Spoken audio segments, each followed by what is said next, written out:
تو حضور صلی اللہ علیہ وسلم نے تو بس دو بنیاد بتائی، جی دین اچھا ہو، دین اچھا ہو۔ اخلاق اچھا ہو۔ آپ نے یہ نہیں کہا کہ فلاں برادری کا آئے اور اچھا بھی ہو تو اس کو رد کر دو۔ جی۔ اگر ہم صرف برادری کی بنیاد پر رشتے رد کر رہے ہیں جی۔ تو ہم فتنے کی راہ پہ جا رہے ہیں۔ جو لوگ صرف برادری کی بنیاد پر رشتے جو ہے کینسل کر رہے، تو کیا گویا وہ آپ صلی اللہ علیہ وسلم کے جو ارشاد ہے اس کی نافرمانی کر رہے ہیں؟ بالکل کھلی ہوئی نافرمانی کر رہے ہیں۔ اور جو لوگ اس ذہن کے ساتھ جیتے ہیں جی کہ برادری کی بنیاد پر رشتے ہونے چاہیے جی یا برادری کی بنیاد پر رشتے ٹھکرائے جانے چاہیے، جی وہ اسلام کی جو اصل تھی اس کو نظر انداز کریں۔ اسلام نے جن چیزوں کو بنیاد قرار دیا تھا ہم اس کو اپنی نگاہ سے ہٹا رہے ہیں۔ حضور صلی اللہ علیہ وسلم نے یہ بات بتائی تھی کہ لوگوں میں برابری ہے، جی اور آپ نے صرف زبان سے نہیں بتایا۔ آپ کو چونکہ رشتے کی بات ہے آپ کو سے عرض کروں، جی حضور صلی اللہ علیہ وسلم کا خاندان سب سے اونچا خاندان، جی قریش، قریش، پورے عرب میں سب سے اونچا خاندان آپ کا تھا۔ آپ صلی اللہ علیہ وسلم نے اپنے خاندان کی بہت اونچی خاتون حضرت زینب، جی ان کا نکاح کیا تھا زید ابن حارثہ سے۔ زید ابن حارثہ وہ شخص ہیں جن پر غلامی کا کلنک لگا ہوا، جی اس زمانے میں غلامی کو بہت معیوب سمجھا جاتا جی تھا، اور وہ غلام رہے تھے، حضور نے ان کو آزاد کیا تھا۔ تو وہ غلامی کے اسٹیٹس سے نکل کر آئے ہیں، جی اور یہ اونچے خاندان کی خاتون ہے، حضور نے نکاح کرایا۔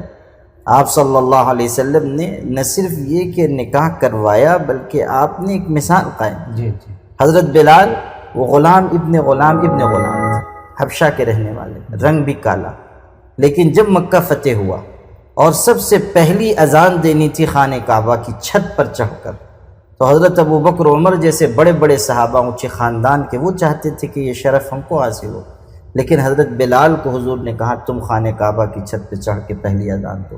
اس سے بڑھ کر مساوات کا سبق اور کیا ہوگا؟ جیسا کہ ابھی آپ نے دوران گفتگو کہا کہ سیاسی لوگ جو اس کو بڑھاوا دیتے ہیں اور کچھ لوگ جو سیاسی ایندھن ہے، تو کیا اس میں کہیں نہ کہیں علماء بھی قصوروار نہیں ہے؟ دیکھیے علماء کی تو یہ ذمہ داری ہے کہ وہ جو اصل حقیقت ہے لوگوں کے سامنے بیان کیا کریں، جی اور میں نہیں سمجھتا ہوں کہ علماء اس کے بیان کرنے میں ہچکچاہٹ محسوس کرتے ہیں یا کمزوری برتتے ہیں، جی لیکن جتنی طاقت کے ساتھ، جتنی مضبوطی کے ساتھ ہمارے ممبروں سے یہ پیغام جانا چاہیے، میں یہ سمجھتا ہوں کہ اس میں کمی ہے۔ مجھے صاف کہنے میں کوئی جھجک نہیں ہے، جی ہمارے ممبروں سے یہ آواز اٹھنی چاہیے کہ انصاری، دکنی یا کسی بھی جی ذات برادری کے شیخ سید، آپ کسی ذات برادری کو لے لیجیے، جی اس میں کوئی اونچ نیچ نہیں ہونی چاہیے۔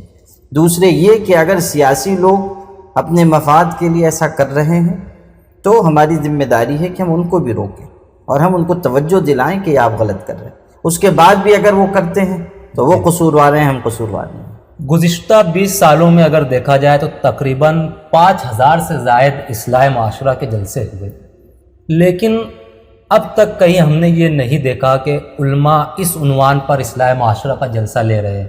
سیاسی حضرات کی بات کی جائے تو کہیں نہ کہیں انہیں مفاد وابستہ ہے، اس لیے وہ اس ٹاپک پر بولتے نہیں بلکہ اس کو اور بڑھاوا دیتے ہیں، لیکن علماء کا اس میں کیا مفاد ہے یا علماء کو کس بات کا خوف ہے کہ وہ ابھی تک اس عنوان پر نہ اصلاح معاشرہ کا جلسہ ہوا نہ ممبروں سے کہتے ہوئے سنا گیا؟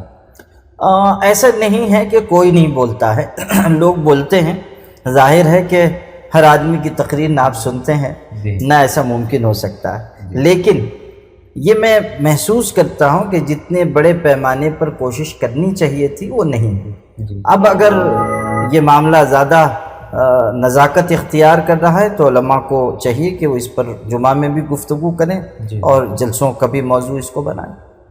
جیسا کہ آپ نے اس سے قبل مہاراشٹر لیول پر ایک تحریک چلائی تھی آسان مسنون نکاح کر کے، مہاراشٹر نہیں پورے ملک کی سطح اچھا پر، ملک کی ہاں، سطح پر آپ نے تحریک چلائی تھی، تو کیا آپ اس معاملے کو لے کر جو سماجی فتنہ بہت زیادہ شدت اختیار کر گئے، تعلیمی ادارے بھی جس سے محفوظ نہیں، نہ مسجد مدارس محفوظ، ہر فیلڈ میں چاہے وہ کاروباری لائن، کوئی فیلڈ کوئی شعبہ اس سے محفوظ نہیں ہے، تو کیا اس طرح کی آپ کوئی تحریک چلائیں گے؟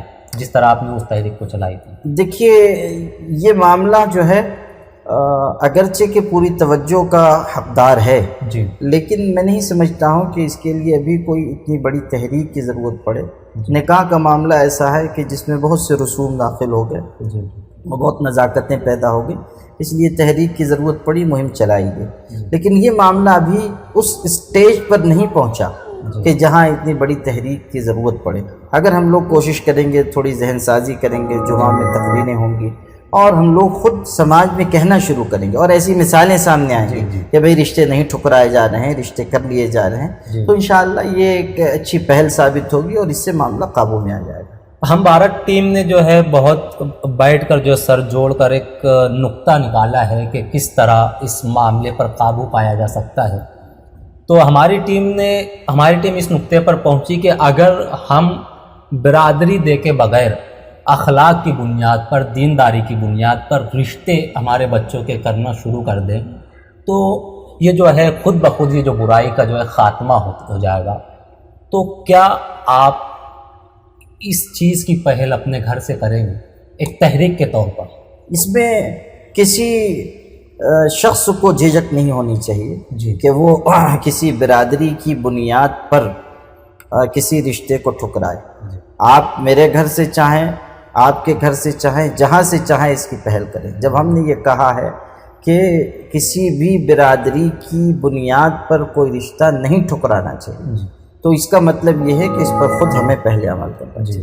لیکن اس میں بات یہ ہے کہ ظاہر ہے کہ کوئی رشتہ کس معیار پر انسان کی نگاہ میں جچے گا وہ اس کی اپنی پسند ہے، اس میں کوئی دو رائے نہیں ہو سکتی۔ ناظرین، ہمارے ساتھ گفتگو کر رہے تھے آل انڈیا مسلم پرسنل لا بورڈ کے جنرل سیکریٹری حضرت مولانا عمرین محفوظ رحمانی صاحب، اور موصوف نے ہمارے سوال کا بڑا جو اطمینان بخش ہمارے سوالات کے جوابات بھی دیے۔